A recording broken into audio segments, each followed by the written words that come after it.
Моето пътешествие низ општина Чашка, низ Богомилската, Горноровановската и Изловецката регија, поддржана од општината Чашка, предводена од градоначалникот Горан Стојановски, го продолжувам со новиот документарен запис како дел од документарниот серијал Патуваме низ Македонија, патуваме низ општина Чашка, со работен наслов Општина Чашка траги низ времето.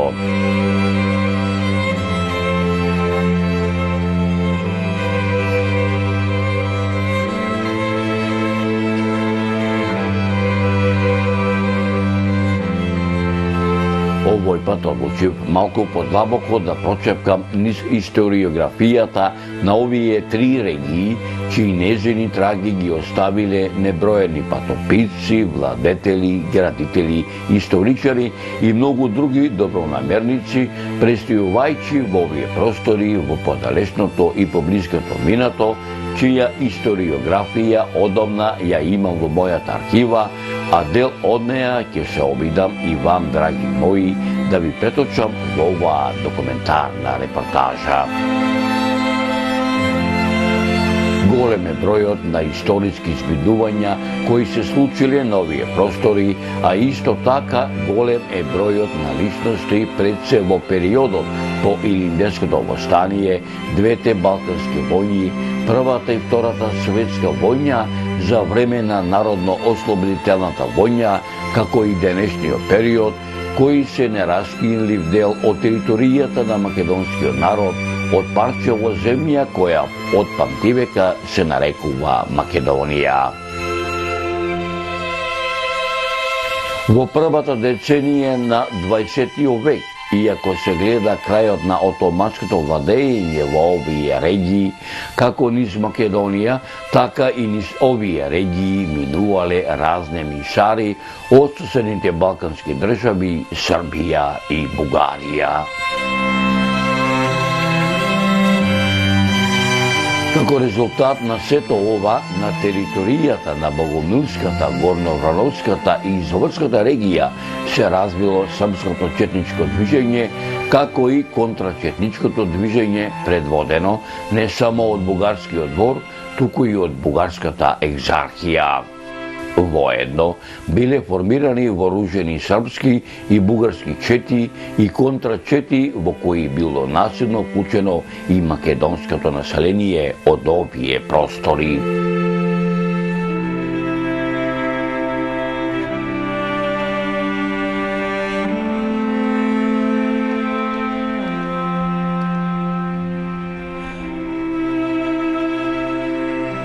Во овој временски период на овие простори се повеќе се засилуваат вооружените престрелки меѓу српските и бугарските контрачети, предводени од српските војводи Јован Стојков, попознат како Јован Бабунски, и Васил Велишки војвода, чие негово име и презиме е Василije Трбич од една страна, Стеван Димитров, Глигор Соколов, Јован Цветков Долгач, каде што подоцна Глигор Соколов, Јован Цветков Долгач преминуваат на српското четничко движење и многу други.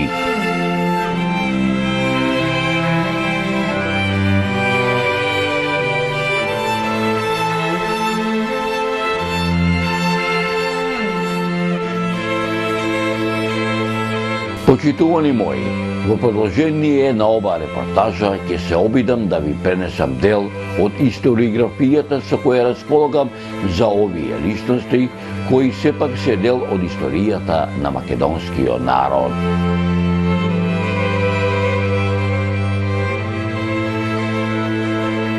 Јован Стојков, попознат како Јован Бабунски, роден е во селото Мартулци во 1878 година. Основното образование го завршува во градот Велес. По завршувањето на 4-летката емигрира со семејството во Србија во градот Белград, каде што една година учи гимназија, а потоа се префрлува во Богословското учителско училиште наменето за Срби од Турција. Потоа, образованието го продолжува во градот Вајево, каде што завршува нижа гимназија, а учителска школа во Ниш. Според историските податоци, причината која го навела Јован Стојков да му се приклучи на српското четничко движење во Македонија е убиството на неговиот брат и татко од страна на војводата Ѓорѓи Сугарев. Јован Бабунски учествува во Првата Балканска војна, како и во борбите на Солунскиот фронт во Првата светска војна, каде што е одликуван со највисоки француски и српски одликувања. Во прво време негови, така да речам, непријатели, пред да им се приклучат на србоманските чети, му се Јован Догач и Глигор Соколович, како и Стеван Димитров.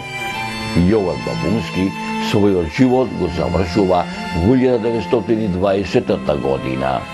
Помеѓу двете светски војни подигнат е споменик во Велес, но подоцна до темел е разрушен.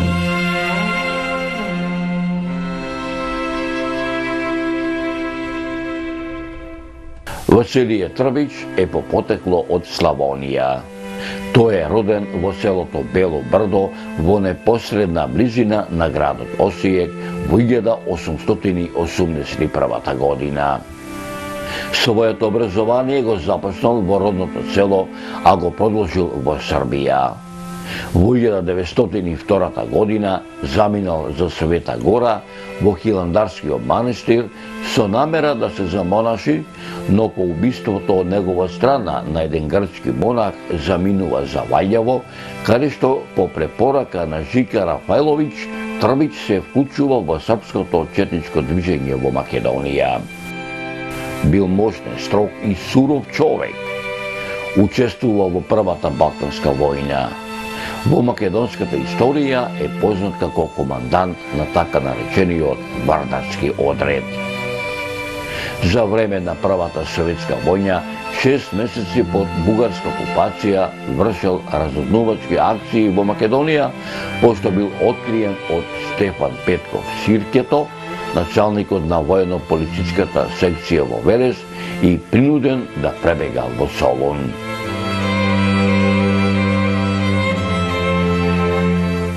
За неговата работа од српскиот крал Александар Караѓорđević бил одликуван со орденот Караѓорđeva звезда со мечеви. Во Првата светска војна станал пратеник на Југословенската народна партија, а подоцна и градоначалник во Прилеп. Во тоа време поседувал и чифлик во Браилово. По заслуга на Василije Трбич е осуетен атентатот на југословенскиот крал Александар Караѓорđević, кој требало да се изврши во Белград во 1933 година. За време на Втората светска војна пребегал во Каиро, а по завршувањето на војната се вратил во Белград, каде што починал во 1962 година. Но и покрај, така да речем, многуте злосторства што со своите чети ги имаат направено Јован Бабунски и Василije Трбич, сепак во историографијата е забележено дека по завршувањето на Втората Балканска војна на турските бегови Метан Бек од Целиниште, Афус Бек од Согле, Мемет Бек и Расим Бек од српската кралска каса им биле исплатени 15.000 наполеони, со кои се откупени отоманските тапии од денешните 3 регии и населаните од овие регии покрај турските тапии им се дадени и кралски тапии за собственост на имотот. Исто така да речам, во нивно време е започната и изградена железничката линија со нормален колосек Велес-Богомила Прилеп, заедно со седмите железнички станици, чија незнина градба довела до силен економски и стопански процут на оваа регија.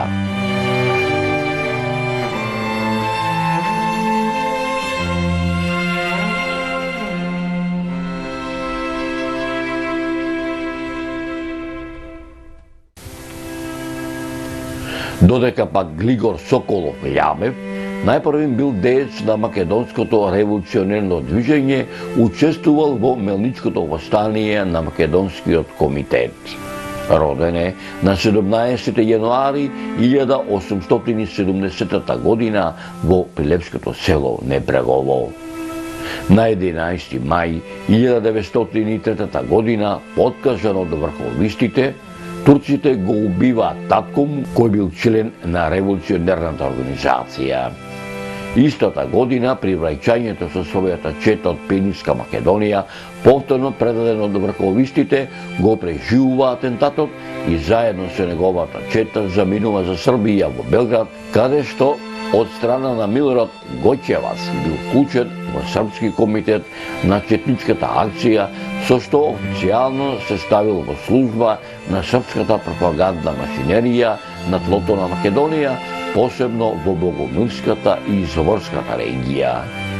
Во 1904 година, така да речам, по средбата на Пере Тошев со Глигор Соколов, заедно со Јован Бабунски, кои имаат големо влијание врз српскиот четник Мишо Крстич, успеваат да го убедат да го ослободи од заробеништво да мигруе. За време на хуриетот, Глигор Соколов престојува во Белград се до летото 1910 година. По наредба на Петар Ацев, како одмазда за убиството на Ѓорѓи Ацев на 29. јули 1910 година, Глигор Соколов е убиен од страна на Нове Џемов од киченското село Премка.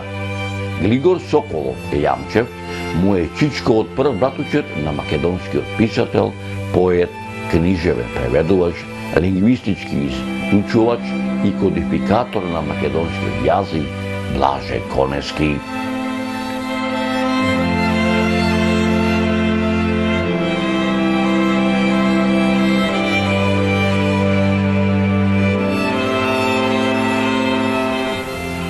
Јован Цветковски, попознат како Јован Долгач, се до 1904 година бил член на македонското револуционерно движење, но по одбивањето да замине во Бугарија, по Илинденското восстание и по убиството на неколку членови од неговото семејство од страна на врховистите, поради оваа причина се приклучува во четата на Глигор Соколов и заедно со него действува во Богомилската и Изворската регија. Учествувал во Балканските војни. Во месец септември 1915 година во неговото родно село Долгаец од страна на бугарската војска заедно со цело жандармериско деление е ликвидиран.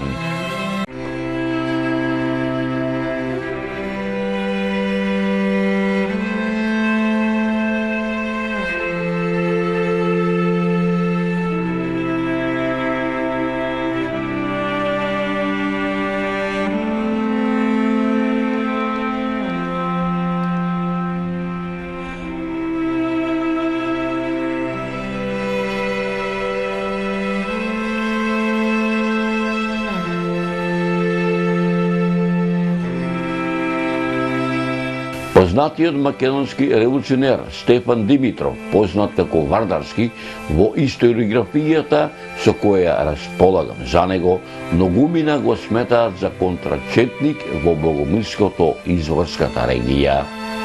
Сепак, според моите сознанија, никогаш не бил ниту српски, ниту езерски контрачетник, туку македонски револуционер, учесник во македонското револуционерно движење, член и војвода на македонската револуционерна организација, кој е роден во 1876 година во Ленинското село Зелниче.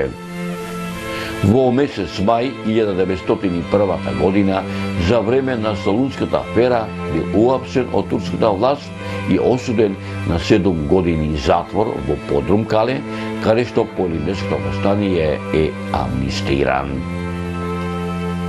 Во пролета во 1904 година од страна на македонската револуционерна организација е поставен за војвода во Велешко, поточно речено во Богомилско, Горновановската и Изворската регија, на местото на убиениот Никола Делчев. Во февруари 1905 година во селото Богомила Стефан Димитров се сретнал со Глигор Соколов, каде што се договориле четите меѓусебно да не се напаѓаат, но по убиството на братот на Василије Трвич од страна на Чамил Ага, каде што била набедена четата на Стефан Димитров, кое се случило на 16 март 1905 година кај местноста Јавор помеѓу селата Бистрица и Снешново. Меѓусебниот договор склучен помеѓу Соколов и Димитров пропаѓа, а непријателствата продолжуваат.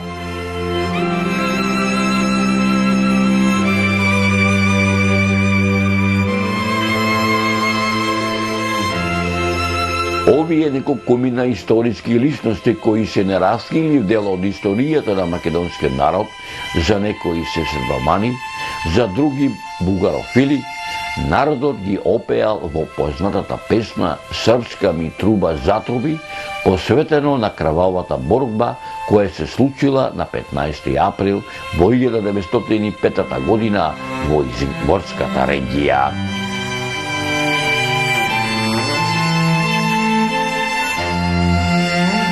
Од 1913 година па се до 1941 година народот во овие три регии и натаму останал национално обесправен, економски експлоатиран не само од српската власт, туку и од српските колонисти и македонската буржуазија, каде што се јавуваат големи земјопосредници и индустријалци. Во Богомилската, Горно-Врановската и Изоврската регија се до 1913 година образовниот процес се одвивал на црковно-македонски јазик, а од 1913 година па се до 1941 година на српски јазик. Најпрво кралството Србија, а потоа кралството Југославија, иако на српски јазик сепак со право можеме да заклучиме дека многу уложувала во описменувањето на населението, иако даскалите во почетокот речиси сите биле срби, а потоа од македонски студенти кои биле на студии во Србија не успеала во денационализацијата на македонскиот народ, затоа што македонските учители повеќе предавале на македонски јазик отколку на српски.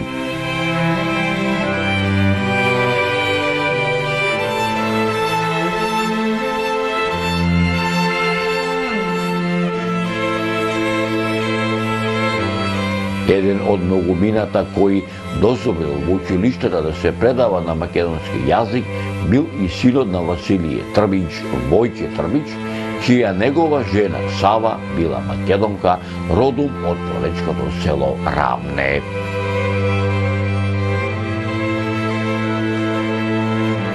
Од 1941 година па се до 1944 година во овие три регии образовниот процес продолжил, но сега наместо на српски јазик со екзотско-бугарски јазик, исто така со цел да го побугарчат македонскиот народ, но тоа не им успеало, затоа што на слободната територија, која била создадена од народно-ослободителните одбори за време на народно-ослободената борба, се поголем број биле учителите кои ги учеле учениците да читаат и пишуваат на мајчиниот македонски јазик.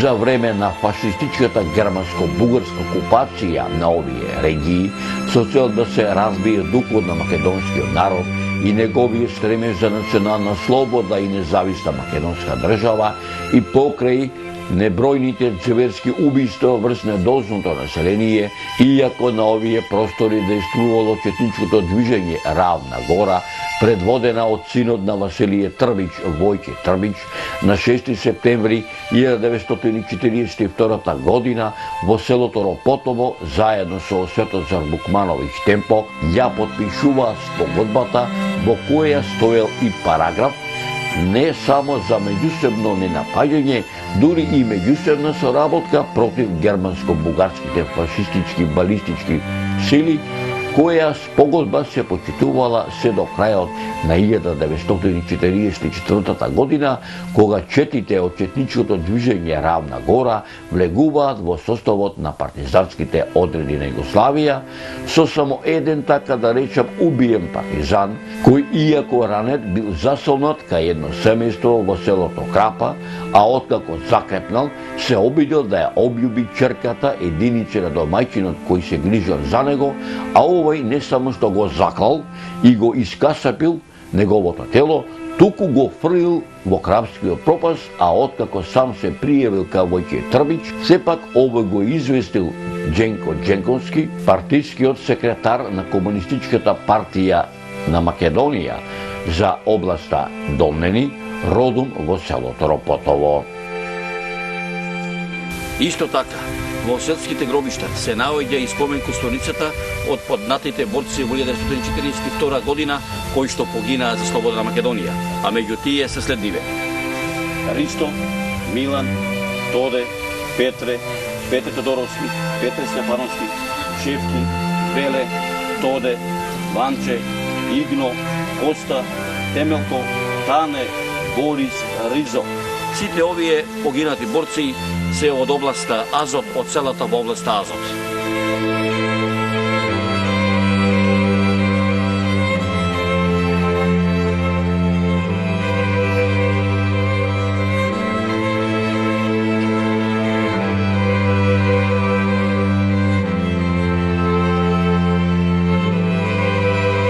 Една од првите меѓу еднаквите жени, македонски комунистки, родена во Скопје на 15 јули 1925 година, припадничка на младинското, синдикалното и работничкото движење меѓу двете светски војни, учесничка во Народно-ослободената војна од 1941 година, а со своите 16 години најмладата партизанка во првиот скопски партизански одред и прва жена партизан во партизанските одреди на Македонија е и Невена Николова Георгиева Дуња.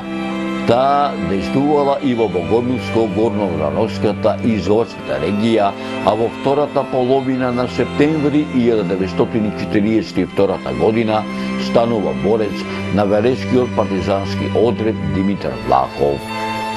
По учеството во повеќе успешни акции на одредот во овие три регии, во неравен судир на одредот со бугарската полиција и контрачетниците, кој се случил на 6 декември 1942 година во селото Нежилово, иако тешко ранета, бугарските фашистички полициски сили, за да го заплашат народот, ја отсекле главата и ја набиле на кол и така ја шетале низ богомилските, горноврановските и изворските села.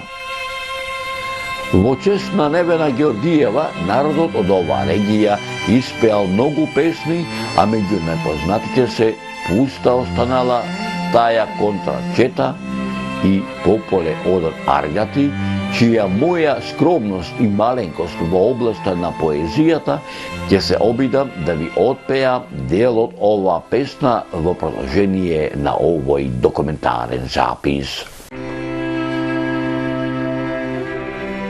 Пополе одат аргати, аргати млади невести, афион ќе ми копаат по тие ниви велешки. Патот го води Гроздана, Гроздана мома убава, а по неа Невена Георгиева. Песни ми пеат ајдучки, ајдучки емпартизански, и во песните зборуваат смрт или слобода.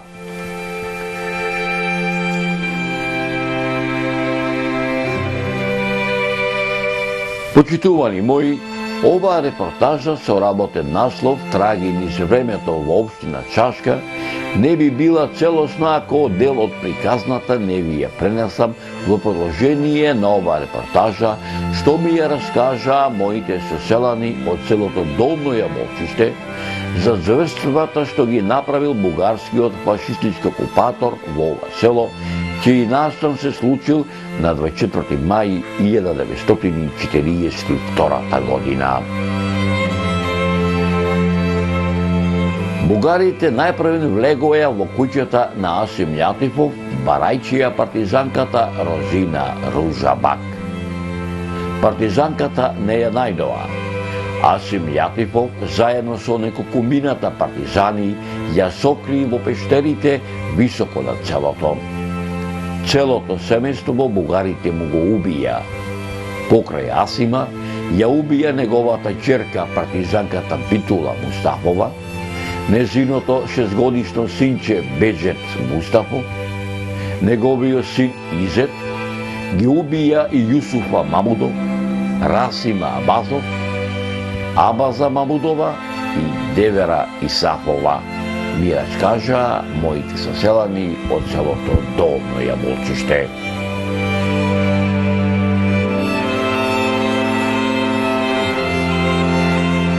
Почитувани мои, оваа репортажа со работен наслов "Трагини за времето во општина Чашка" не би била целосна ако не го споменам членот на Комунистичката партија на Македонија, организаторот на партизанското движење во област на Азот, борецот на Велешкиот партизански одред Димитар Влахов, политичкиот комесар на баталјонот Мирче Ацев, заменик политичкиот комесар на баталјонот во првата македонска косовска бригада и на партизанскиот одред Трајче Петкановски, носителот на партизанската споменица од 1941 година, кој е роден на 24 февруари во селото Ореол Дол во 1920 година, членот на првото заседание на АСНОМ Стојко Ивановски Планински.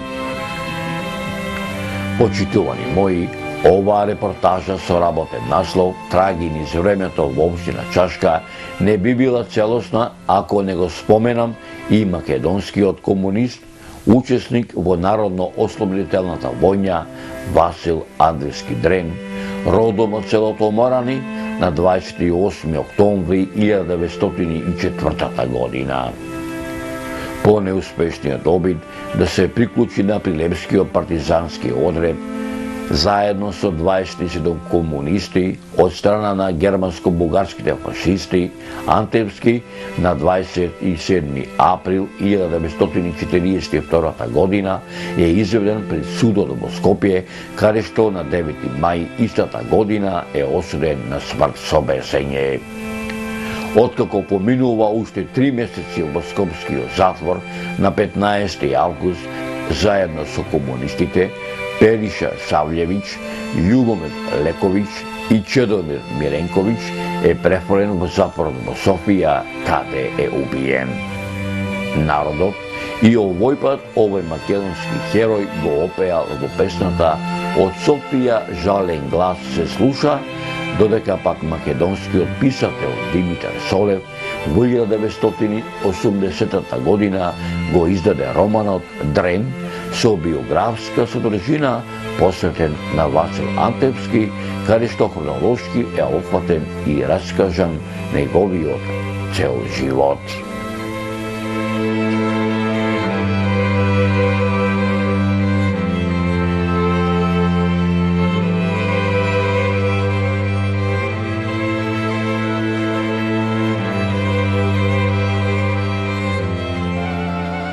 На оваа територија од средината на септември до крајот на ноември 1944 година се наоѓала извршната и законодавната власт на тогашната Федерална демократска Македонија, Президиумот на Народно-ослободителната војна, Централниот комитет на Комунистичката партија на Македонија, Главниот штаб на Народно-ослободителната борба, печатницата Гоце Делчев и раководството на ОЗНА.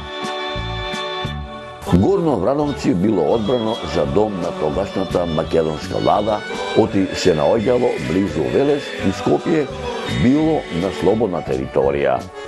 Од тука се воделе сите завршни операции за корисно ослободување на Македонија и донесени се повеќе важни закони на неколку седмици подоцна реализирани во слободна Македонија. Тука, освен што било државното, партиското и военото раководство на новата држава, биле и американската и британската мисија. Во џамијата била болницата, а имало и интендантска и офицерска школа. Во селото се наоѓа 5 спомен куќи на Президиумот на Народно-ослободителната војска, Централниот комитет на Комунистичката партија на Македонија, Главниот штаб на Народно-ослободителната борба и на печатницата Гоце Делчев, каде бил печатен првиот број на весникот Нова Македонија.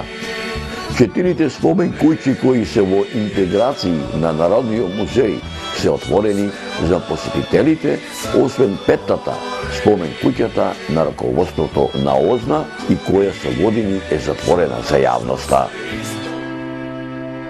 Голем е бројот на македонски природбеници, дејци, научници, публицисти, револуционерни кои сесрно со научно-публицистичка и револуционерна дејност се залагале за слободата и независноста на Македонија и македонскиот народ, а потекнуваат од овие простори кои ги споменавме во оваа репортажа, но за другите знаени и незнаени патописци, владетели, градители, историчари и многу други добронамерници, представувајќи во овие простори во подалечното и поблиското минато, кои не се споменати во овој патописен серијал, со работен наслов Траги низ времето во општина Чашка, како на нив, така и на нивните потомци, кои ги положија своите животи на ударот на слободата на македонскиот народ и за создавање на независна македонска држава, продукцијата Мариофилм и оддава голема почит.